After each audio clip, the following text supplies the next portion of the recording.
Tickety-boo. Spot on. Right, before we actually start this afternoon's proceedings, I am required contractually to point out that if you have entered any of the competitions with the vendors upstairs, they're going to, basically there's going to be beer and pizza at 4 o'clock upstairs where you had lunch. And the prize draw will be shortly after 4 o'clock. And because this is a Ray Bug enterprise, you have to be in it to win it. If they shout your name and you're not there, that's tough. He has a heart of stone. He does not care. But it's things like a Sonos speaker, whiskey, champagne, Apple Watch. I think they've basically got the measure of you all. It's perfect. So, 4 o'clock, beer and pizza. Shortly thereafter, prize draw. This next session is going to look at improving threat detection and response. Our first speaker this afternoon is Jen Williams, Technical Assessor and Head of VISM Services for Secarma. What Jen wants to talking about is making the advice for big corporations, the type of things you talk to the really big boys about, applicable to SMEs. So, ladies and gentlemen, Jen Williams.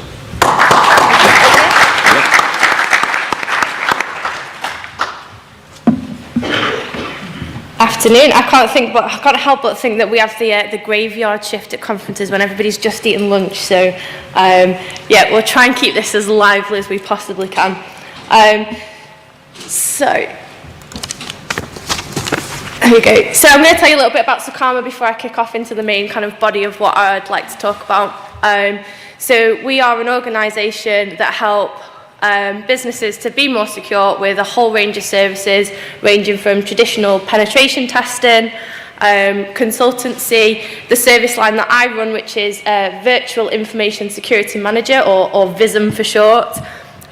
We offer training, we offer accreditations against things like Cyber Essentials and the other IASME standards, and we also do managed offensive security as well. If you do get a chance to visit our stand, we have the developer for our new managed offensive security platform who'd be very, very excited to speak to anybody who'd like to give him 10 minutes.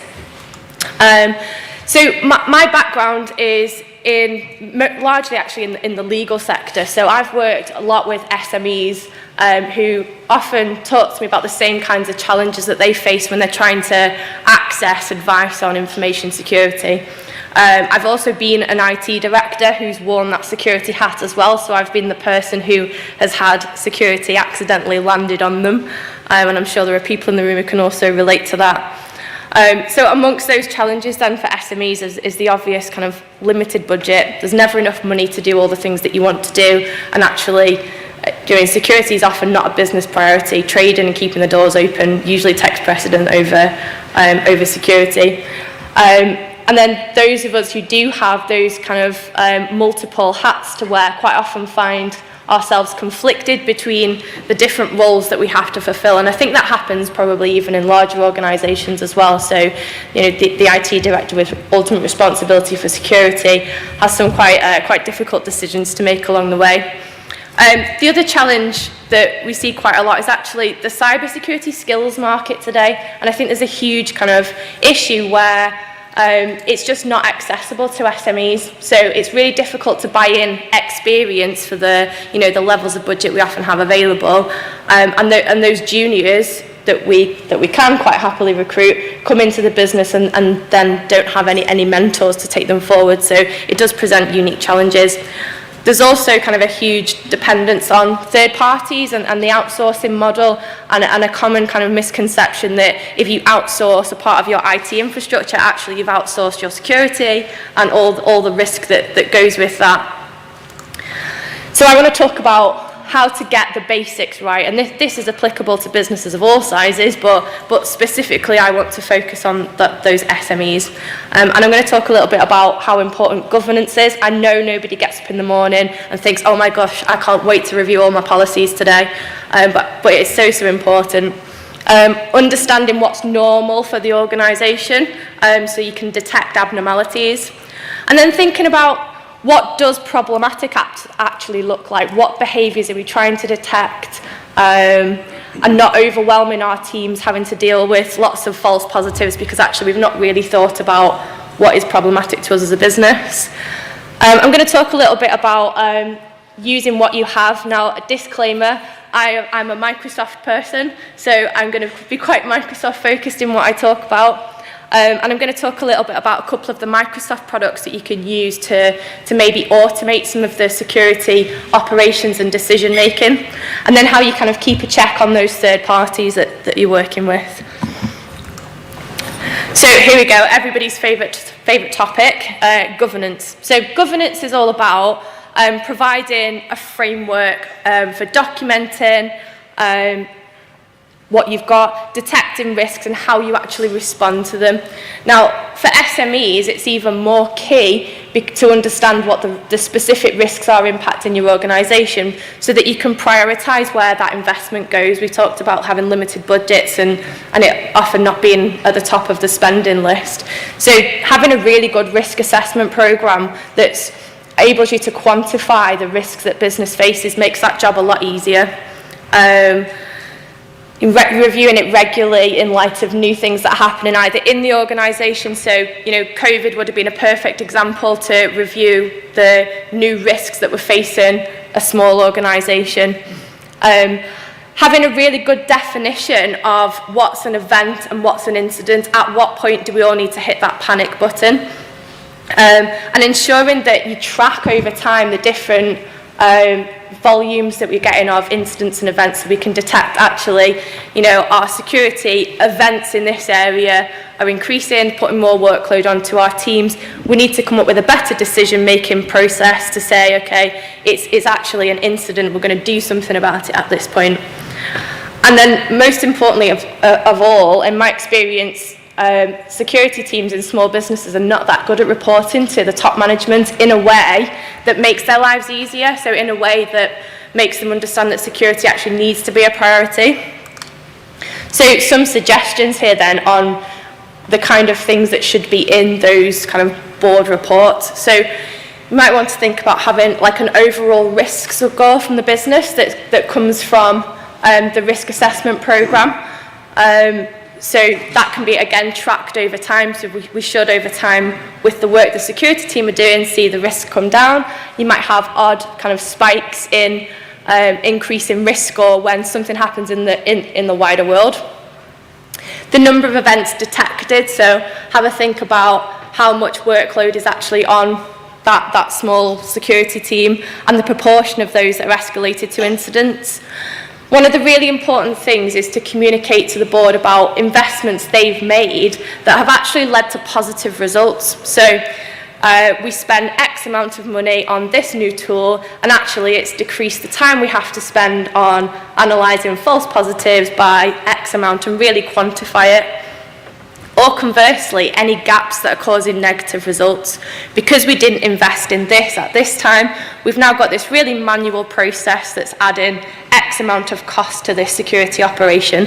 And make sure that the language that you use is really reflective of the language that's used in other areas of the business. And it's really hard sometimes to quantify security return on investment, and this is kind of quite a good way to do it. The outcomes of any audits or assessments that are done by third parties. So when we're looking at those accreditations like ISO 27001 and Cyber Essentials, the board needs to know where the gaps are or any weaknesses that have been identified. And also then a plan of action for the next period of time. So between now and the next time we present, here's what we're going to have achieved. My top tip for all security experts is to predict the future. So always have your crystal ball ready. I think it's safe to say that every organisation at some point is going to suffer compromise. It might be a tiny little breach, it might be a huge thing, but I think we can all safely say it's going to happen. So it's really important to have those playbooks ready for those common scenarios. I think it's really tempting in small businesses in particular to say, okay, we've had a security incident, disconnect everything, kill it with fire, burn it, delete it, get rid of all that malware straight away.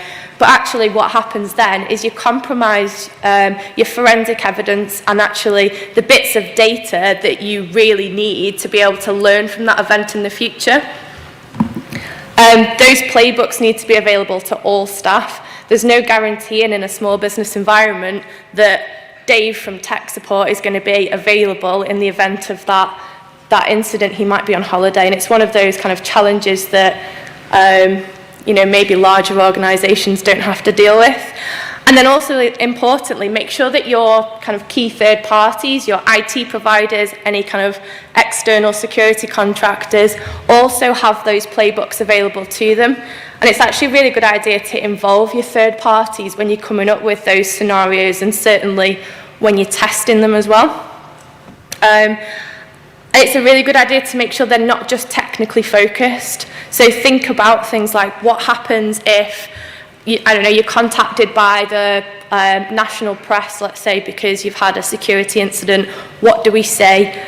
And my tip would be, in your incident response plans and in your scenario playbooks, have an agreed statement that anybody in the business can say on the phone to an organisation that maybe want to find out what's happened, or if you get any customers who phone up before you've actually determined what happens, just to have that little safety net so nobody says the wrong thing that could potentially compromise you further.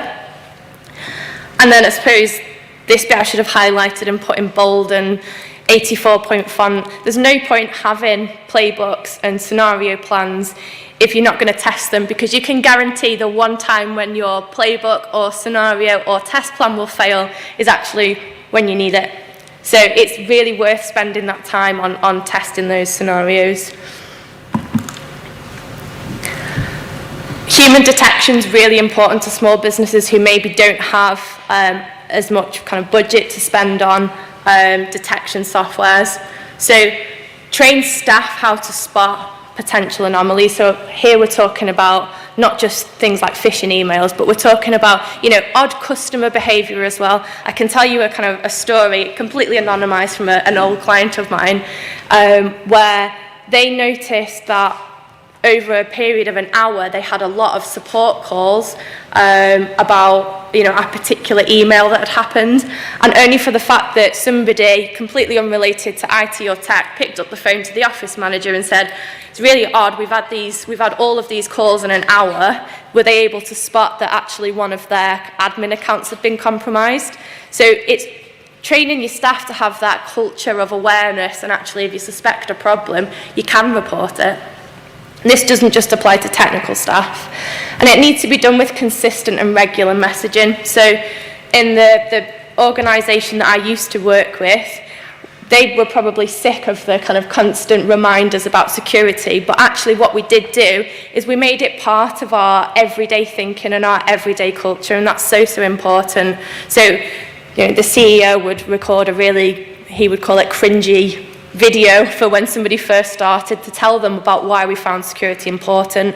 Every single company meeting, we would have a quick security update at the start, and we actually nominated a group across the business of people we called security champions, so those people who would represent security within that kind of potentially non-technical function, and who could keep those messages flowing between the security team and the rest of the business.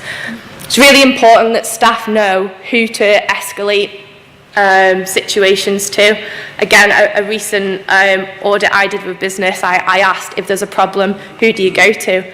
And they weren't able to tell me, so it's really important to have that defined and communicated. One of the really easy ways of kind of giving your staff a way to report is the Outlook report phishing button that's really easy to just pop onto Outlook if you're a Microsoft user.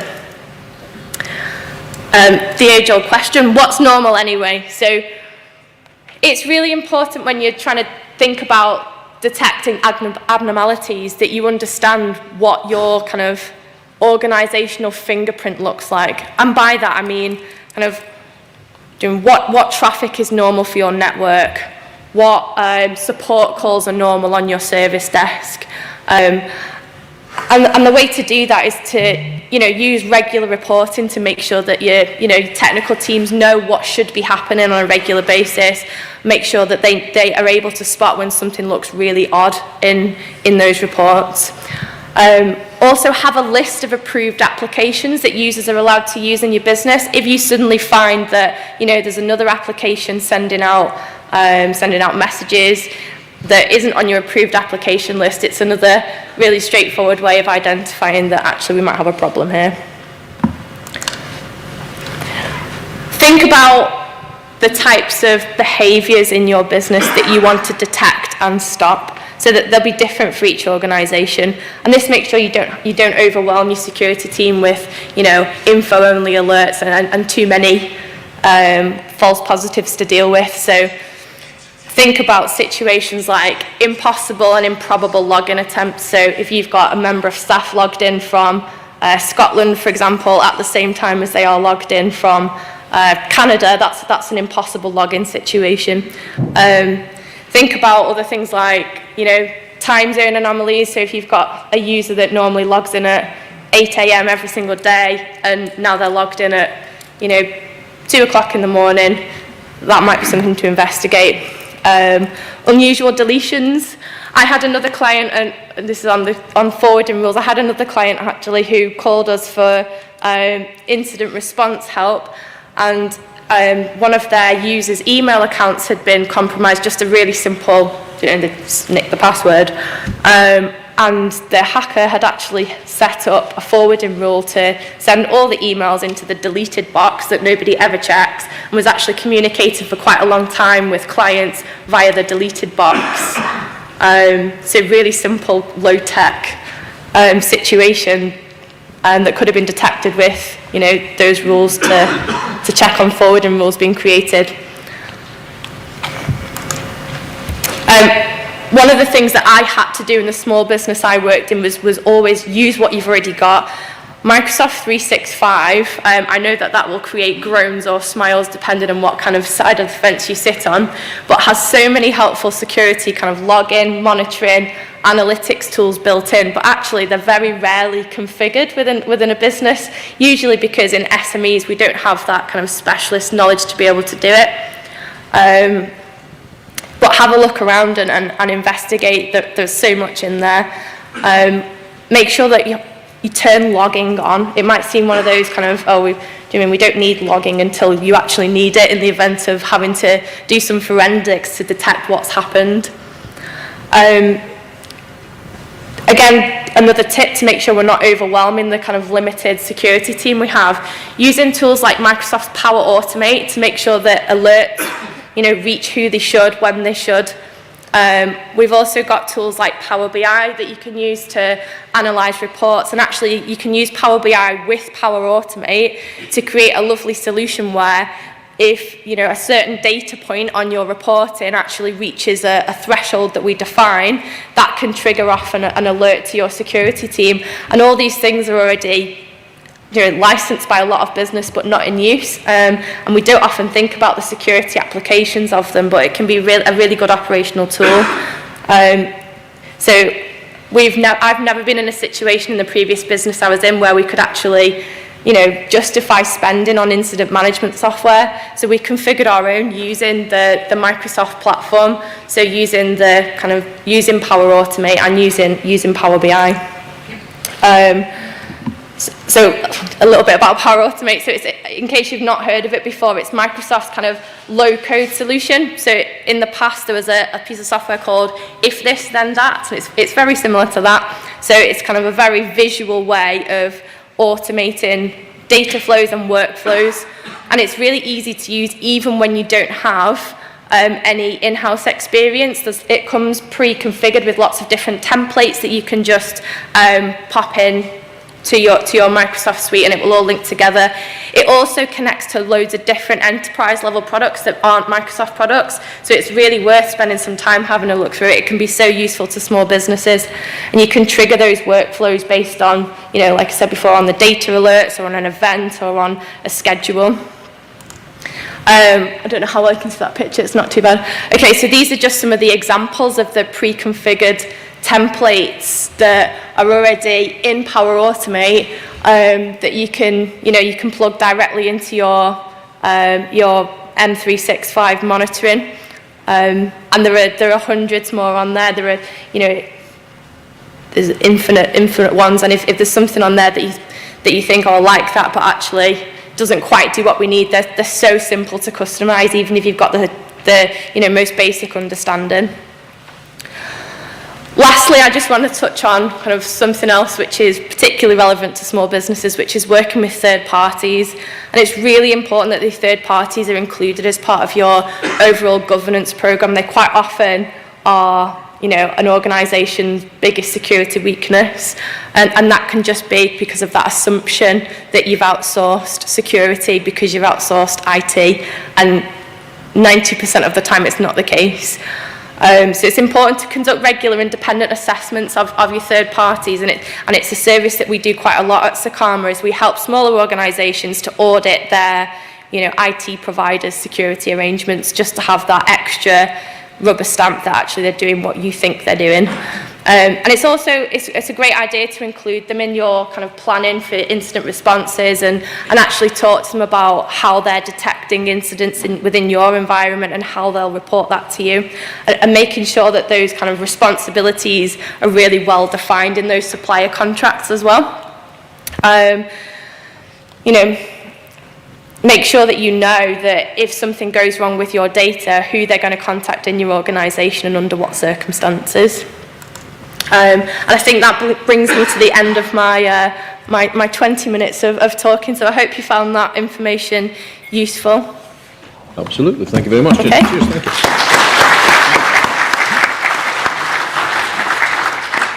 As happened this morning, there'll be a chance to ask questions of any of our three speakers this afternoon, our first three speakers this afternoon, when they've all spoken, and we've got live microphones in the room. Next speaker is Lee Whatford, CISO for Domino's Pizza, UK and Ireland. Basically wants to talk about a new approach to becoming more proactive. So, Lee, over to you.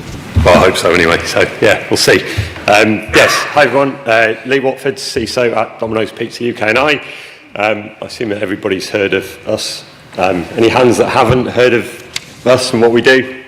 Surprise for you or two maybe, in terms of what it is we actually do as a business. And my next question is, does anybody prefer Papa John's? No hands, I don't believe you. So, emotionally titled presentation. I'm, Lee Whatford. I've had an interesting career in security, about 20-something years now, I've lost count. A lot of it on the other side of the fence. I spent a long time working with big consultancies, small, big managed service providers, startups, pretty much everything. The only one I haven't done is actually hands-on keyboard. I'm pretty terrible with PowerPoint, and my team don't let me anywhere near anything technical. So I'm very kind of business-centric, and I kind of echo quite a lot of Greg's sort of statements from earlier, around how we should be aligning to the business.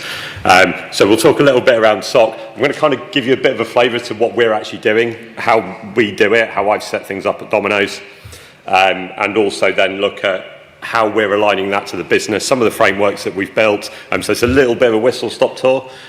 So there's quite a lot of detail in here, which I haven't really got too much time to go into today, but certainly happy to pick up with anybody afterwards. So what is it that we do? Well, we don't make pizzas. That's the first thing we don't do.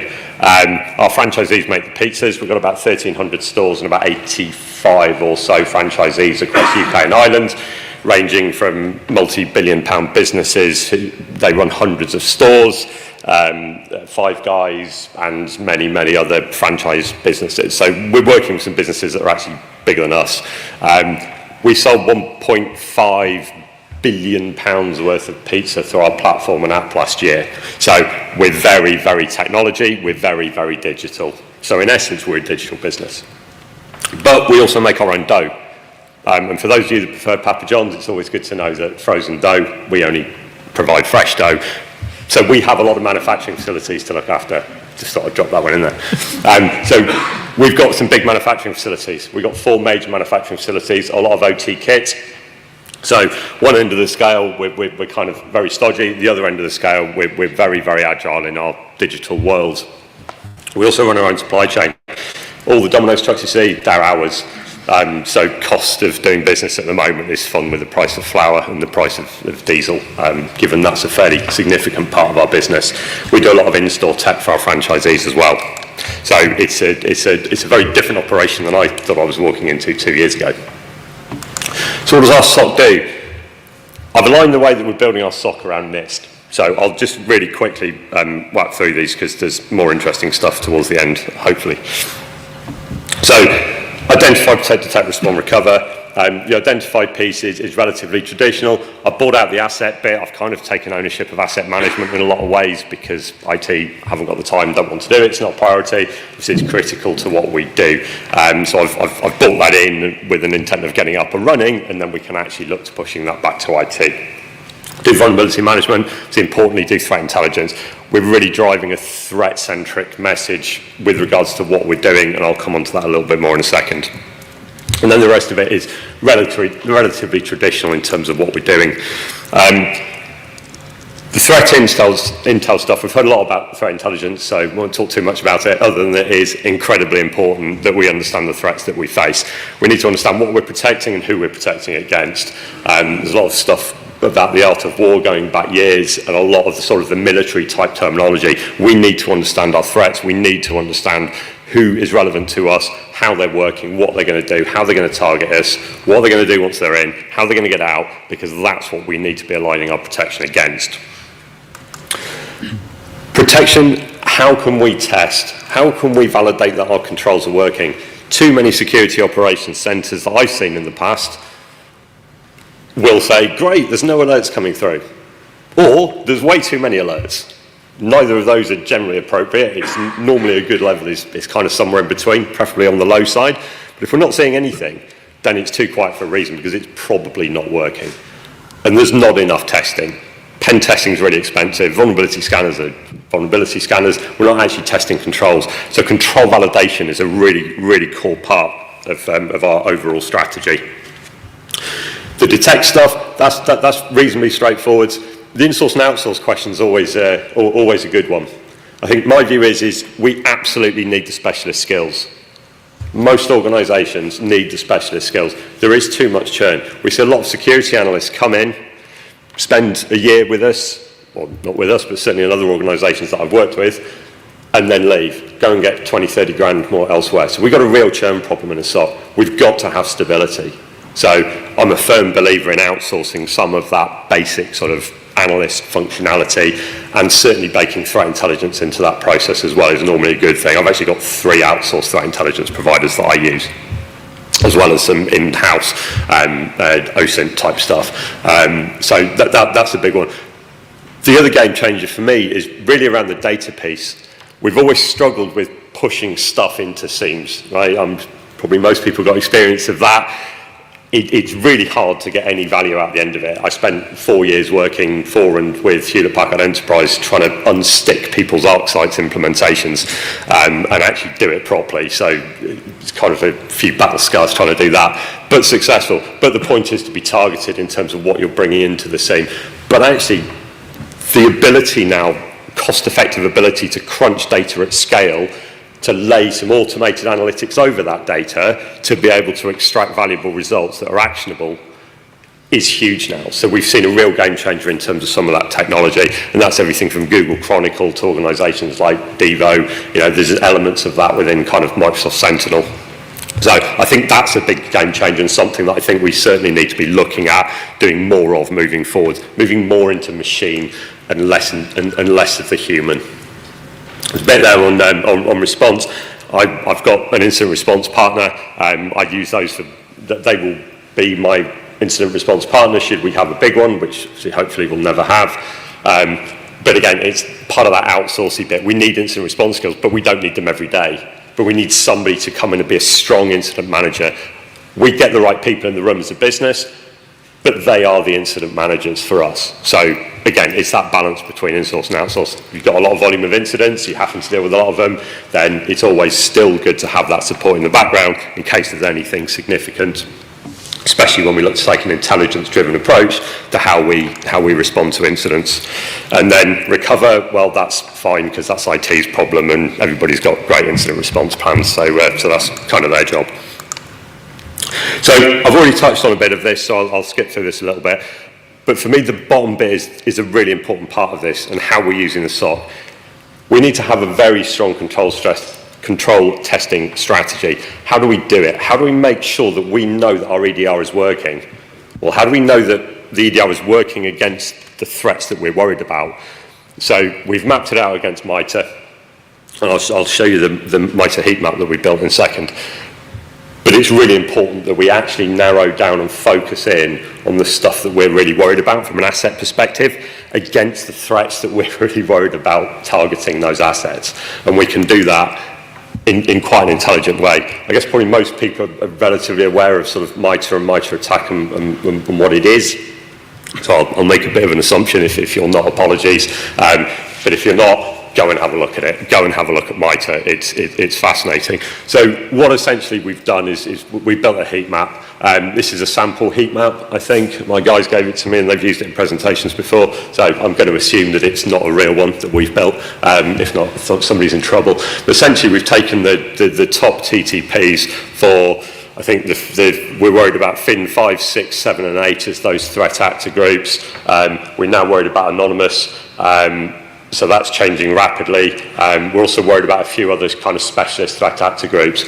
MITRE have mapped their TTPs, and what effectively we've done is we've overlaid their TTPs. So out of those 6, actually, the big red ones, there's 2 red ones, and then the orange ones. That's what we're really focusing in on. That's what we're really looking at doing. Because if we can stop them at multiple points across the kill chain, then we've got a very good chance of them not achieving their goal at the right-hand side of this graph.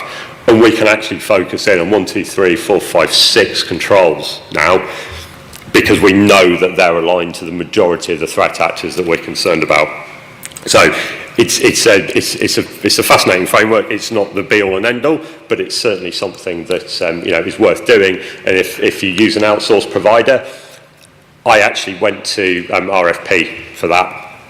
I actually sent that out to some vendors for some network intrusion stuff about 5 years ago and said, right, that's what I'm worried about. Now you go and tell me how you meet my requirements. That effectively was my requirements. And we got some very interesting responses from some quite big companies that kind of went, oh no, sorry, I can't really help you. So it was a fun exercise. So what's our board view? So this is the framework that I've built.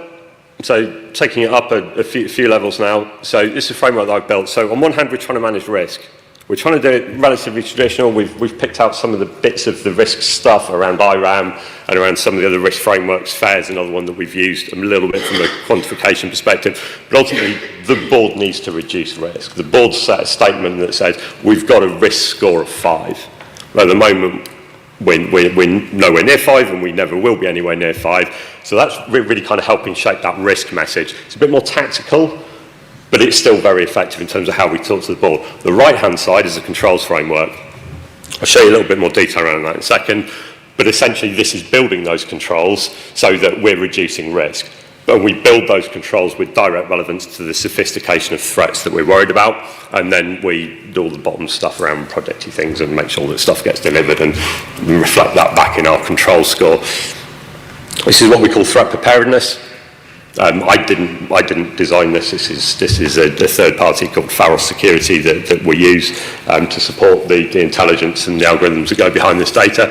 But effectively, we're looking at the threat actor groups down the left-hand side, which fit into what we call threat sophistication levels. And we've got what I call threat surface areas across the top. One of those threat surface areas is our OT environment, because it's got a very different risk profile, very different management, very different ownership, very different everything. So we need to be treating these things slightly differently. So understanding those asset groups and understanding those threat actor groups. And then effectively what we've got at the bottom is we've got a journey that's contextualized against the business, it's contextualized against the threat actors, which actually makes it a lot more real, a lot more relevant. It's based in NIST, but actually is a lot more on top of NIST, which is aligned to what we need it to be aligned to. So great place to start, but then driving this forwards. But once we've got those scores, it's great. We can say to the board, right, we're on a journey to, 80. We've got a risk tolerance of 20% in our end user compute environment, for instance. How do we know that the controls, when we're saying we're there, how do we know that they're actually working? So we've done a lot of pen testing. We used to work for many pen testing companies, and it's great but largely irrelevant and very kind of compliance, but doesn't really mean anything. We then look at red teaming. Red teaming has obviously been around for quite a few years now. How do we kind of extend that across that attack framework? How do we make that a bit more real in terms of the threat? We've just invested in a BAS platform, and I think this is a real game changer. I think it's a real game changer, because what we're able to do is we're now able to fully test against the entire journey that those threat actors might take. So we can fully simulate, as fully as we're ever going to be able to, against FIN7 across our entire network. All of those infill points, all of that persistence, all of that priv-esque, all of that lateral movement, we can test the whole lot, right the way through to does data and can data leave the system. So all of that attack framework, we can test that whole lot against the specific threat actors that we're worried about. So this is a real game changer. So I call it continual control validation testing. I think Gartner have got about 5 or 6 categories for it, and there's a whole bunch of stuff that's in this area from people like XM Cyber, Attack IQ, Simulate, and it's a huge, huge growth area. A lot of it coming out of Israel, which I'm in two minds about whether that's a good thing or not. So this is now, for me, where it is that we're moving. So all of these type things we can do. It's intelligence-led. Within 24 hours, I can actually test everything against the latest strain of ransomware. That's going to point me directly at the controls that I need to fix in order to say to the board, yes, we are protected against all the latest strains of ransomware. Now, that's kind of unheard of. It's not a thing that we've ever been able to say to the board. So when the board say, are you secure? I can say, well, I'm exactly secure against all these sorts of things. I know they've been fixed because I validated it. I know it's the latest and the greatest because it's all being intelligence driven. So yeah, I'm quite comfortable because I can simulate it. Because I can simulate it live and I can simulate the latest stuff. So I think this is a significant game changer. So I'm going to kind of chuck this out there just to finish. But on that basis, can we just cut a lot of the crap? I think probably the answer is no. But do we need all of these huge frameworks?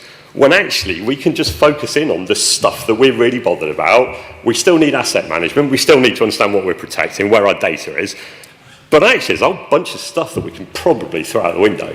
My GLC lead doesn't agree with me, but that's another conversation that's ongoing. But can we throw it out? Are we actually bothered if people click phishing links? If we know that we've simulated a phishing attack and all of the downstream stuff from the user clicking that link, and know that we're safe and know that we're secure? I don't know, probably, yes. I'd like to think yes, right? So when we come down to how do we actually do security, I think it's a real game changer. We obviously still need to do this. This isn't a chuck the baby out with the bathwater and just replace it with this new shiny toy, but actually it is, for me, a real game changer. So that's it. Thank you very much, and feel free to connect, and I've put my LinkedIn up there rather than my email, but you can always email me at lee.watford@dominos.co.uk, and happy to continue any conversation if anybody would like. Yeah. Thank you.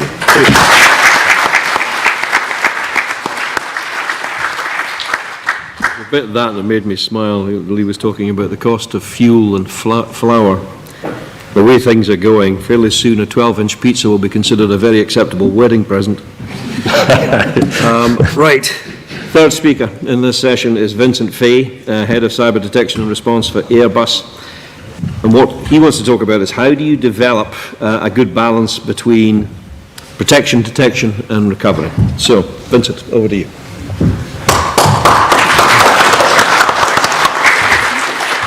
Sorry?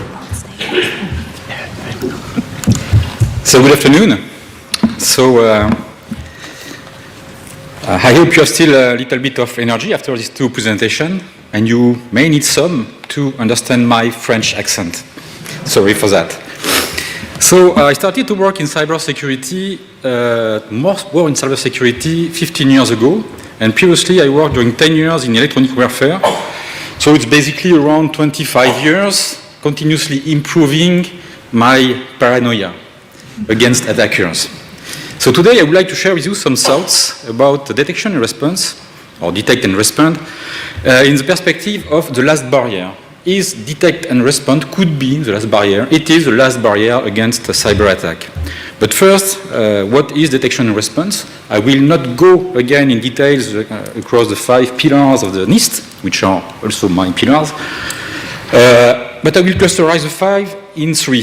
So we have identify, protect, one pillar, detect, respond, second pillar, and recover is the last pillar. And regarding detection and response, we are sometimes considering that the detection function is provided by the SOC, while the response is provided by the CERT. From my perspective, the boundary is not so clear. So I will talk about detection and response, SOC, CERT. It's the same thing because both SOC and CERT for me are performing detection and response.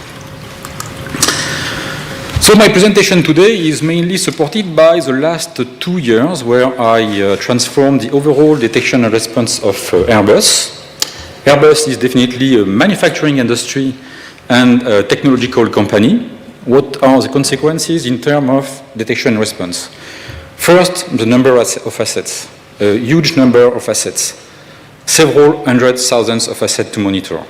Second, the incredible diversity regarding the assets. We have OT, we have IT, we have industrial IT, we have communication means, mobile devices, all you can imagine we have to monitor. And last, the heterogeneity and the complexity of the network, which is the consequence of several reorganizations and mergers and acquisitions. And for such kind of company, it's not an exception. It happened during the last decade a lot of times. The second aspect of my presentation today is also the nature of the detection response I will talk about. It's a fully owned and managed detection and response. What does it mean? It means that the core team or the core missions of detection and response are fully internalized in the company, and it's not providing a service or selling a service of detection and response.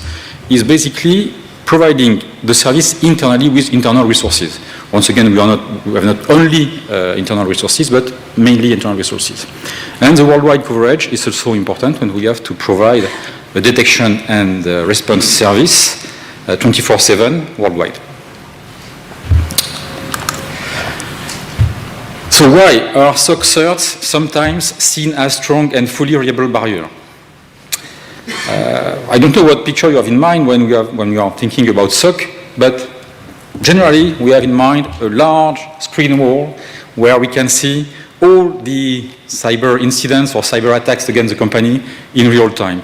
So this vision of SOC, this vision of control room is building a perception of mighty power.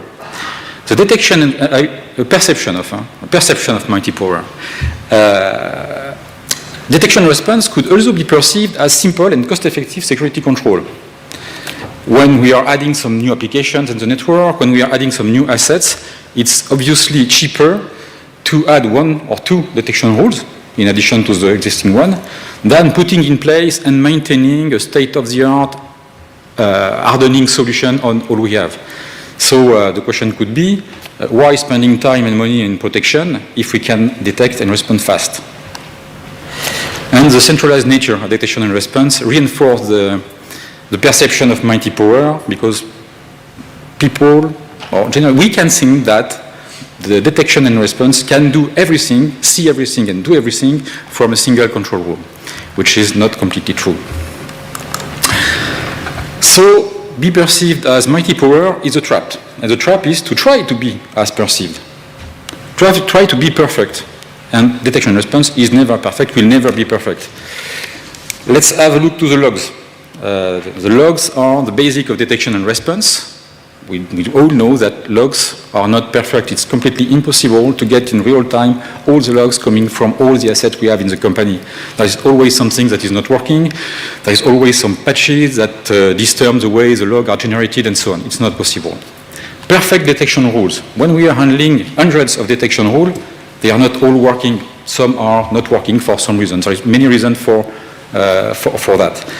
And even if the detection rules were working perfectly, the response itself is not always perfectly documented in the detection rule and perfectly interpreted the same way by the analyst. So there is a lot of steps where some mistakes and things can miss. Coverage, here again, and we are monitoring a moving ecosystem, changing ecosystem, and the detection and response function can't follow the evolution of the system at the speed of the system. We are doing our best, but it can't follow. So we have here also some blind spot in the coverage. Threat intelligence, even if we have very good threat intelligence, it's not possible that the threat intelligence could allow us to anticipate everything. It's not possible. And the analysts are human beings. Relying on human being for a zero error process is not possible. we will have some mistake. Our analyst will make some mistake. So as you can see, there is a lot of steps in the overall chain where we are not perfect and where we will never be perfect as detection and response function. However, there is some, I think there is at least 3 streams to focus on in order to avoid this trap. The first one is awareness. It has to be organized across the company, structured communication, to ensure that we are targeting our detection and response stakeholders, to explain what an internal detection and response capability is made of, so the building block, process, organization. We have to be transparent on the risk approach and priorities. We can't detect everything, so we have to explain that if we are using risk, there is some priorities, and priorities means we are not detecting everything. So we have to acknowledge that we are not perfect and say it across the company that detection response is not perfect. Second focus, human being. So the process and tool should be designed by the ones who are using it, so the analysts, and we know that it's not always the case.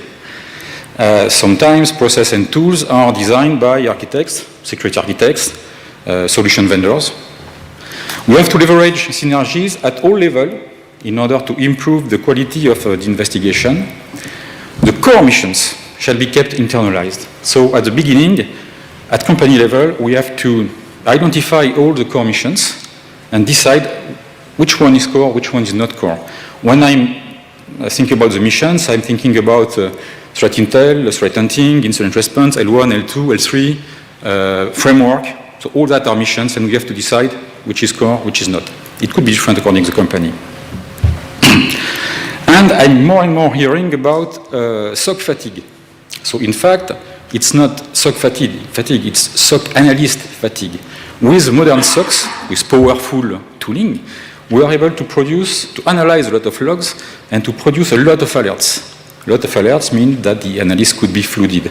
So here again, we have to protect our L2 analyst. First, it's obvious, is in automating to the max extent as possible in order to limit the repetitive tasks. Second, to give meaning and to create the opportunities for the analyst to grow. And third, to focus on security.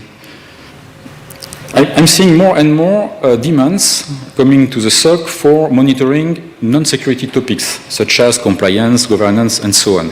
Our analysts are not specialists in governance, not specialists in compliance. They are specialists in security. So that's why we have to focus on security. Third stream, make it simple, so avoid the rocketing number of use cases and limit the number of complex codes. In order to avoid the rocketing number of use cases, each time there is a new demand for monitoring something, we have to ask us why. Why we need this new detection rule? Is it necessary? Will it bring the added value we are expecting?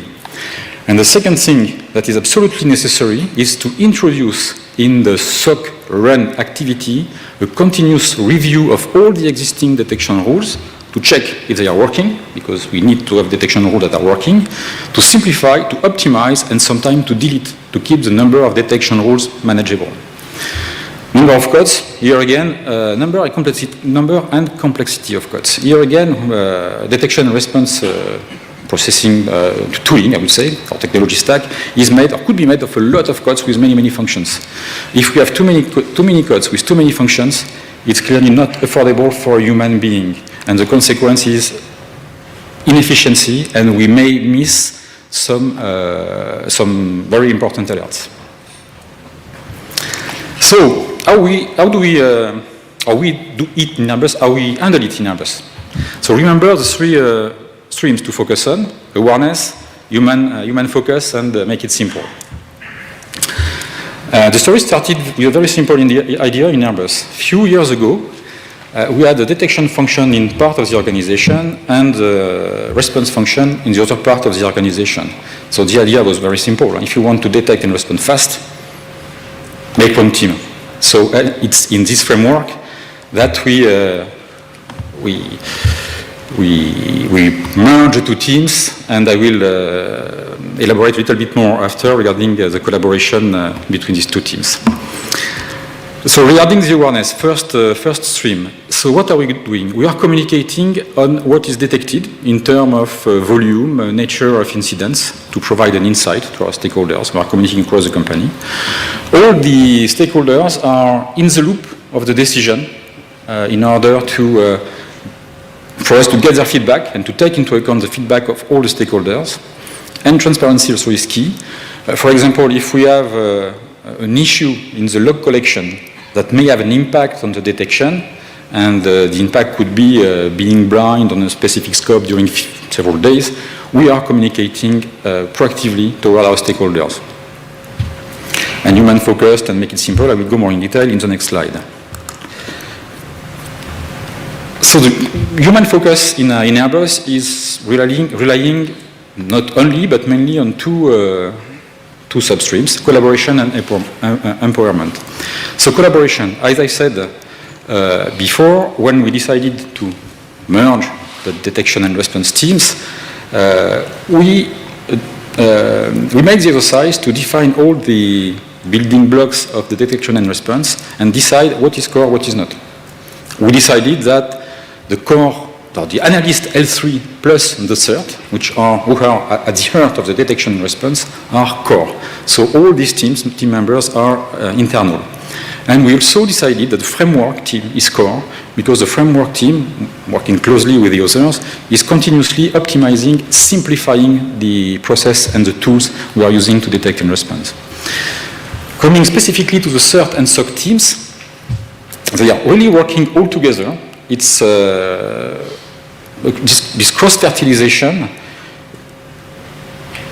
leads to re-upskill of all team members, because all team members are benefiting of the experience of the others. This is one win.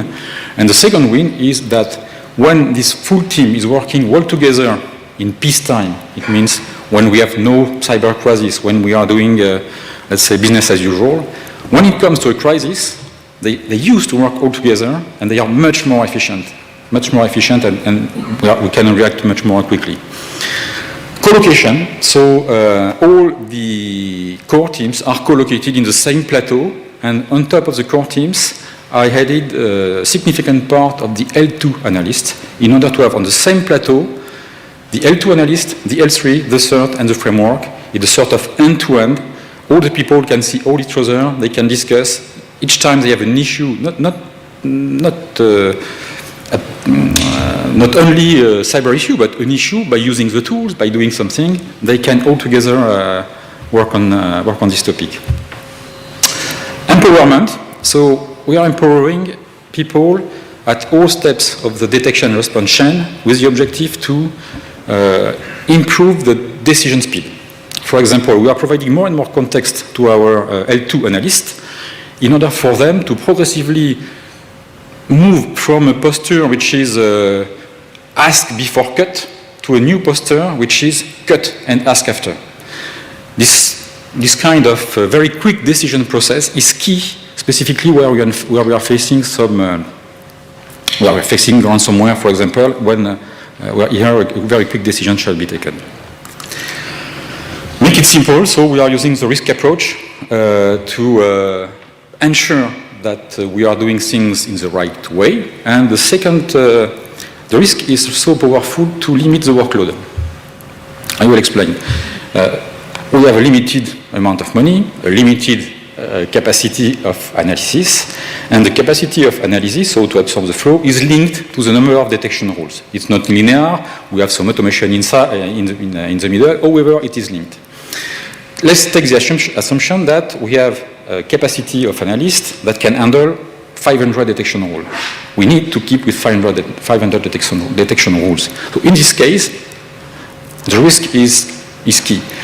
We are taking the 500 main risks, or the 500 detection rules, top 500 detection rules, who are addressing the 500 top risks of the company. The risk of the company is continuously changing, security risks, and each time it is changing, we are reviewing the rules, but always keeping the 500 top. It's a way to use the risk to limit the workload and to protect the L2 as well. Basic first, it's obvious. Before making some detection rules on specific applications, the basics first, so infrastructure, network, operating system.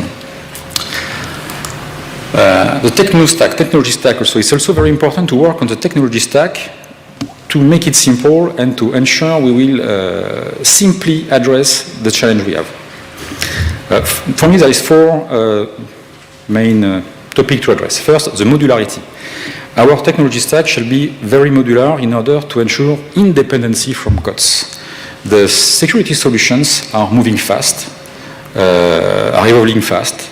Some are better, and 2 days after another one is better, or today or 2 years or 2 months after another one is better. So if we want to be always at the state of the art, we need to be nearly independent of the COTS in order to move from one to another if we're considering that the new one is better than the previous one. Secure. So secure architecture is obvious. And the SOC and CERT architecture shall be the last one to be damaged in case of cyber attack. We can't be blind. Segregated. This new, this techno stack shall allow segregation. I think that we are more and more seeing some constraints or new constraints regarding data governance. And the constraints regarding data governance in many cases leads to you have to segregate this part, or the access control should be very, very controlled for this part of data. So in order to avoid an heritage of all these constraints to all the scope we have to monitor, a segregated part addressing the highly constraints part of what we have to monitor is a good solution to ensure that the 90% that remain is nearly free of constraints. Replicability of this techno stack is also very important.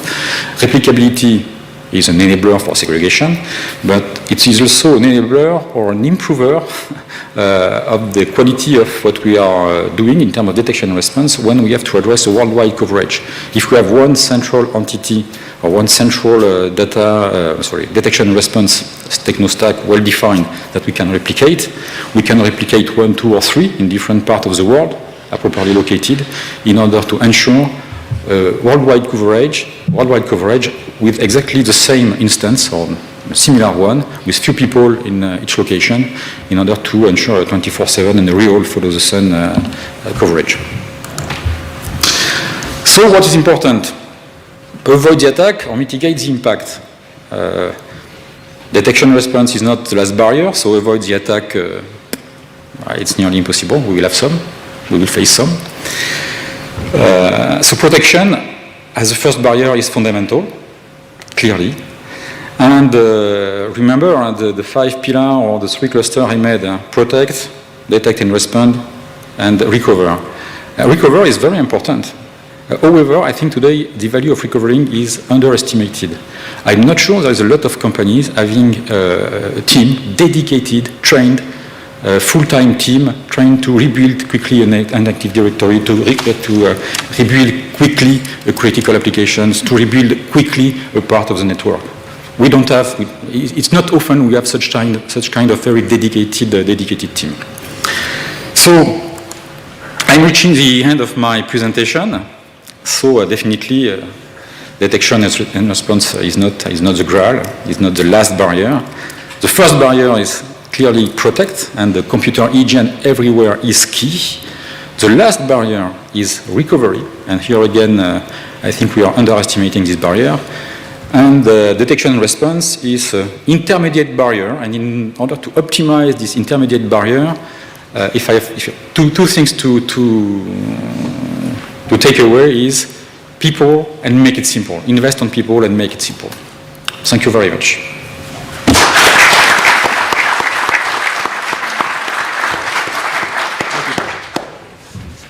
Okay.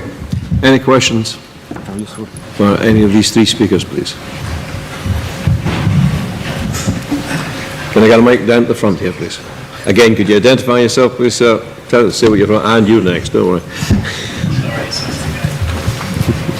Hello, and thank you everyone for your presentations. I've got a question for the whole panel, but possibly building on some of the things Lee was saying. you mentioned essentially that the importance is choosing security controls that help you in the relationship between the threat landscape and your specific attack surface. How do you translate that into board speak or indeed investor speak to help actually get that message across so you can not focus on vanity metrics that don't actually mean anything when it comes to risk management? Okay. Right, Lee, for a start, just pretend this entire room is the board. Go. I'll tell you what, you're not as scary as the actual board, so I don't think I can quite replicate that. I think some of the frameworks that we've been introduced, but importantly, it's about storytelling. I think one of the good things, and I think one of the things that I've found that's helped me most is actually my career in sales, because actually it's a hugely valuable skill set, because we're not talking technology, we're not talking tech, we're actually talking business, we're talking business risk, using real world examples. A part of, was in a board meeting about 2 weeks ago, and I was asked to give an example around third party risk. And one of the breaches I was actually involved in, it was a public breach organisation called Page Up People. They're an outsourced HR provider based out of Australia. So there was questions around what our data was doing in Australia, given it was a sensitive sort of PI, but we soon solved that problem. But actually that put the business out by hundreds of thousands of pounds. We couldn't hire anybody. We were in a high volume recruitment business. We couldn't hire anybody. We had to stop the opening of new establishments for weeks. So directly revenue impacting. And I think that's one of the biggest keys, is actually expressing, I kind of struggle with a bit of the risk stuff, right? So we talk about likelihood, and actually if we're assuming breach, which is generally what we're talking about, the likelihood of us being hit is like today, tomorrow, right now. So actually the kind of those kind of traditional risk calculations go a little bit out of the window for me. So actually it really becomes about business impact. So when this thing hits, this is what actually in reality that we're really looking at, and this is how, operations, this is how it's going to affect our franchisees. Will we or will we not be able to take a customer order, send it to a store and have the store deliver it to a customer's house? If any part of that journey is going to be broken because of whatever it is that hits us, then we've got a big business problem. We've got franchisees screaming at us. We've got our ops directors running around with their hair on fire. We've got our SCC and our distribution centres that can't take orders, can't order stuff in themselves. Franchisees can't, predict staff requirements. So the whole business kind of stops and slows down, or completely disappears. And that's the thing. Greg talked about it earlier. It's about alignment. It's about value to the business. And I think really being able to talk about risk, yes, but actually about the business impact of threats and a lot of that what if. And I think if we can express in those terms, that's generally what gets the business interested, because they are going to be able to stop functioning. Jen, phrases like kill with fire would tend to suggest that you're a storyteller too. So anything to add to that? So I suppose my insight would be the way to do it is to mirror the kind of language and statistics and models that are used in other parts of the business that don't traditionally have that same difficulty in communicating ideas. So things like, you've probably got a specific deck of sales graphics that are used, and there's absolutely no reason why you can't mirror that in your security storytelling. My tool of choice, if you like, for communication, I'm also from a sales and marketing background back in the day for a wines and spirits company, so dead easy to sell, is something called you might have heard it's called the SDI model, and it's all about using individuals' different motivations to be able to communicate ideas to them. And I think it's quite often why cybersecurity professionals struggle in communicating ideas to the board. So you've got this very detailed, analytical, logical person who, by their very kind of nature of what they do, talk in a language and in a way that is off-putting to the very results-driven, goal-oriented, members of the board. So I think it's about understanding how you can, adapt your style, if you like, to convey the same message. But yeah, I totally agree with Lee. The storytelling is absolutely key, making it real for them and making it relatable. How do you go about it, Vincent? Yeah. So when it comes to communicate to a board, it's very easy to communicate with figures. KPI with figures. I'll take an example. I've shown the green part of the MITRE matrix. A good way to communicate could be the coverage of the MITRE matrix. However, if we are putting all our money to try to improve the coverage and to be green everywhere, we may lose some basic actions elsewhere in security. So the volume, communicating on the volume is not always good in cybersecurity. It's the same for a number of detection roles. I'm good because I have 1,000 detection roles. No, not necessarily. I am detecting what I am monitoring, what is very important for the company. And here I'm completely joining what Lee said just before. Okay, other gentlemen. Cool. First off, thank you for the talks. Fantastic, and to be back in person doing these things again. For all three of you, but based on Lee's last slide, which is actually one of the best slides I've seen in a talk for a long time, because I think it generates great conversation. Historically, we've been in this mindset of scaling out security teams to build with the business, more people, more tools. I love the idea that potentially getting SOC or SecOps right and streamlining it could mean you need less people over time. And could you scale security teams with the business to actually reduce headcount rather than increase it? I just wonder what the rest of the panel's thoughts were on that, which is a bit out there as an ideal, but I like it and I think it's something to explore. Yes. You can't just leave it at yes. I mean, it's a fairly new and radical idea that you actually reduce the number of people doing anything. Yeah, I mean, I think what we're seeing now is the advent of technology that's really allowing us to kind of deal with the problem in a much more effective and efficient way. Again, if we can kind of eliminate the people problem, and we talk about human security, it's one of the biggest things that I see at conferences. This is about the human thing of it. Actually, if we look at some of the tech stacks now, yes, simplifying tech stacks is really important, but if we can get the right tech doing the right stuff in the right way, use our data crunching and that data power to really sift through a lot of the stuff. I mean, there's probably something at Airbus, right? Is that power to be able to take a huge volume of logs and data and crunch it down to something that actually makes sense, that's actionable by an analyst, is massively important. So I think that as the tech landscape changes, I think we can really start to try and address some of these issues in very different ways. Has it happened anywhere?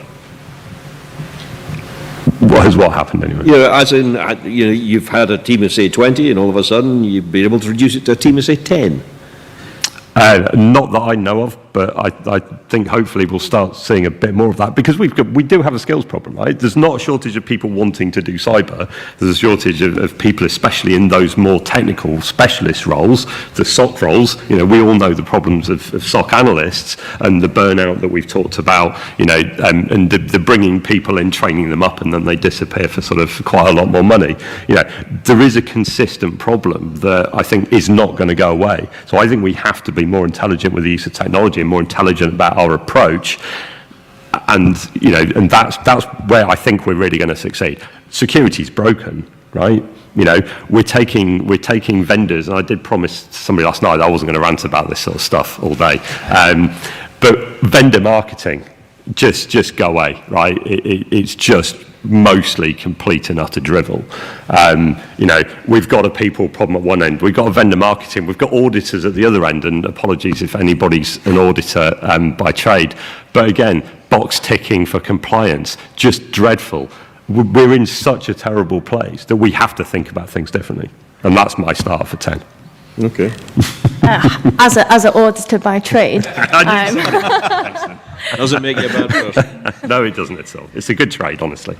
So just to pick on that point, I suppose for an organisation of kind of the scale that you guys work at, I understand why you are taking that targeted approach. And in the kind of markets I work in, that's just not realistic, because we can't buy in those technologies. And engineering. That's why in my talk I spoke a little bit about automation, so I did kind of on the same lines. But those frameworks and those audits are actually what helps businesses without, you know, a CISO to be able to structure what they do. And actually, I think there's quite often problems with the leadership and the direction of security in those smaller businesses, whereas, you know, in larger, the challenges with your technical staff. I do think those frameworks are still hugely valuable to SMEs who haven't got that direction of what should we be doing. And auditors are great. Yeah, no, I'd probably agree with that. I think that there is certainly value to a lot of organisations. So, you know, we're not going to suddenly stop thinking about NIST. We're not going to suddenly stop looking at, you know, at MITRE. We're not going to suddenly stop, you know, partly because we can't, you know, because the business won't allow for that. You know, we're a PLC. You know, we have responsibilities to do security, you know, properly in the traditional sense. But I think there's an awful lot of value that we can add to that. And also, one thing that we are doing is we're working really closely with our internal auditors. And actually, we're getting our internal auditors bought into the process and how we're structuring the data so that we know the data is valid and real. Actually, it changes the conversation as well. It's not them kind of coming in and going, oh, we're going to beat you up every year and we're going to make your life hell. Actually, if they can trust the data, then actually we can kind of, you know, work with our auditors to kind of move away from that general kind of conflicting status that we're often in. But yeah, checks and balances are always good as well. Forgive me, I'm still struggling with this concept, reducing the number of people doing anything. You know, Vincent, I worked with the BBC for 40 years, you know, and when I started, there were 26,500 people working for the BBC. And over those years, there have been numerous rounds of redundancies, and we've lost 2,000 here and 3,000 there, and now, today, we've got 26,500 people working for the BBC. It's just the way that large companies do. Is Airbus any different? I will stick to the cybersecurity, not the whole Airbus. It's a little bit different, I think, because I think in here, with this topic we are discussing right now, we are addressing the scarcity of skilled resources. There is some cybersecurity resources, but once again, what we need more is people hands-on, people that understand the techniques, people that are able to take the right decision, people that are able to make things simple and working without adding layers and layers and layers. However, the volume of detection alerts generated by what I can call the modern SOCs, because they are very powerful, is huge. It's not very difficult to have terabytes of logs per day to analyze. However, having the appropriate workforce to do that is not possible, and we will not create the workforce as a sudden. It doesn't exist. It doesn't exist in the world, even if we pay a lot. So I think here there is not a lot of choice. There is only one option for me, one valid one at least, is to ensure that we are really focusing on what matters in terms of impact, what matters in terms of tooling, what matters in terms of simplicity, and once again, not trying to address or to cover 100% of the case. Let's cover 80%, but be sure that we are covering properly the 80%. Of course, coming back to the automation is key. Automation is key, but it's a mitigation to absorb the flow, to absorb the overall flow. It's not here again, the automation is not the graal, because at the end, we will still have some complex case to analyze that can't be done by, or at least today, it can be done by automation, neither by machine learning or artificial intelligence. We will still need some people. So invest on people and ensure that these people are working on the right thing. Okay, thank you for that. Question there, please. Hi there. Thanks again, everybody, for your talks. I think you've really covered it with what the guys were saying initially, but are you, for the maturity life cycle, third-party maturity models, are you finding more of a carrot and a more mature conversation as you engage with all your third parties is beneficial? I see you're smiling, you've got to look on the bright side of life. I wish. But yeah, just as you were saying, so much of what we deal with now is third-party risk. So that's what I deal with. Are you finding you need to have a more mature and a more, shall we say, carrot, sometimes stick, but a more carrot-driven kind of engagement with your third parties? Is that making sense? Down you go. Yeah, I'm happy to. Yes and no, I think. Again, going back to things I think we can improve, I think kind of standardising the whole supplier assurance piece across more organisations is probably quite a good thing. I think there's somebody talking earlier about being absolutely hammered by third-party assurance questionnaires from their customers. It's just, it's not sustainable, and we can't get what we need. We have to take a risk-based approach to it. Cheese, there you go, top of my head. Cheese is quite important to what we do. So we need to take resilience of that supply chain a bit more effectively. I think that's something we don't talk about enough as well, is business resilience. We talk about the recovery piece. If we can get recovery right, or IT can get recovery right, then, then actually, if they're within the limits of business tolerance, then can we do things a little bit differently? And I think that's probably a narrative that we need to be having more conversation about. But do our providers of maintenance for our OT kit, do they know anything about cybersecurity? No, they've never heard of it. So they're very difficult conversations. Not very easy in a way, but not very mature or productive necessarily. Right through to other providers of other more kind of cutting edge IT stuff. Well, yeah, they're on the ball and they're with it. But again, it's time and it's effort. And it's a lot of time and it's a lot of effort. There are different ways of dealing it now. We're seeing a lot more third-party risk managed services popping up, and I think that's something that you guys do. I think stuff like that's becoming really, really important, because we all know the consequences of supply chain breaches. They happen all the time, and it's probably the best way in to most organisations, because a lot of front doors are locked. So how do you get in? Well, you hijack the postman, and the postman, you let him in, so you trust your postman by default. Actually, you don't really know what he's carrying or what he's put in his bag or what he's been bribed to do. So, and that's a lot of the problem, and it's a lot of the breach issues that we have. So, yeah, it's really important, but still nowhere near where we need to be across the industry, across everywhere, I think. You still have the microphone? No, you don't. Can we get the microphone back now, gentlemen? When you talk about, is it moving towards a more grown-up conversation, what kind of conversations are you having at the moment? I've got to be careful, not for a very large bank. I think there's different levels of maturity. I'm looking here at you, Vincent, some of your suppliers, some of the more military-based ones. You won't go into details, I can't understand, but there'll be a level of maturity they will have, and the interactions with Airbus, I'm sure that some of your, as you say, some of your flour, your cheese manufacturers, just not part of their daily mindset. And so that kind of, both how we're doing things, how we're delivering things, ultimately what is it they do, and are we doing it in a secure and safe manner? And some of them just they're not quite there yet. But as Lee was saying, if you want to break somewhere, always come in with a side door via the postman or a third party. That's a much easier way these days. Okay. We quite often don't make it very easy for them to work with us, though, do we, with the kind of exactly, yeah. 200 questionnaires. And I think what you've got to really do is think about what answers am I actually going to take answers on? And it's, again, this kind of whole streamlining exercise. Do you need to ask 200 questions, or actually are you only likely to take action on 8 of those questions? You get a lot better understanding of the kind of, threat environment around your third parties by streamlining what you're asking of them. And also what they do as well, specifically, but much more tailored, much more narrowed. Sorry, I'm not meaning to answer your questions here.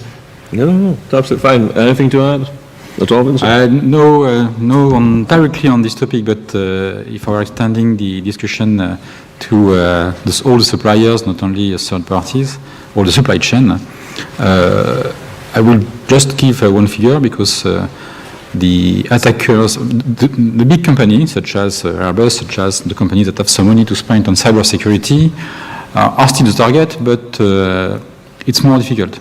More we are investing in cybersecurity, and more difficult for the attacker to attack this more protected company. Then the attacker is attacking the supply chain, smaller companies. And just to provide you not a figure, but a ratio, my team is also supporting the supply chain when we have some supplier that we need absolutely to have them delivering. And when there is they can face some cyber attacks, ransomware, DDoS, and so on. the number of suppliers that we supported this year in 2021 was multiplied by 3 compared to the year before. That's it. Going back to what Jen was saying about you need to answer 200 questions, or could you get away with asking the 8 questions? Again, to come back to a personal example, I've been asked to do programs in the past, half-hour programs, so effectively 28 and a half minutes, and been given a list of 25 interviewees. Now, were you daft enough to actually talk to 25 interviewees, they would get slightly less than a minute each by the time I actually spoke. You will then get a list of possibly 10, 12 questions for each of those interviewees. Now, that's a clear example of someone who wants to do the thinking after the event, as opposed to preparing before the event. And I suspect, just in terms of efficiency, and to be honest, courtesy to your staff, because it's completely unnecessary wading through all that crap, do your thinking beforehand, wherever possible. Can I just get you to thank our 3 speakers one more time, please? Thank you.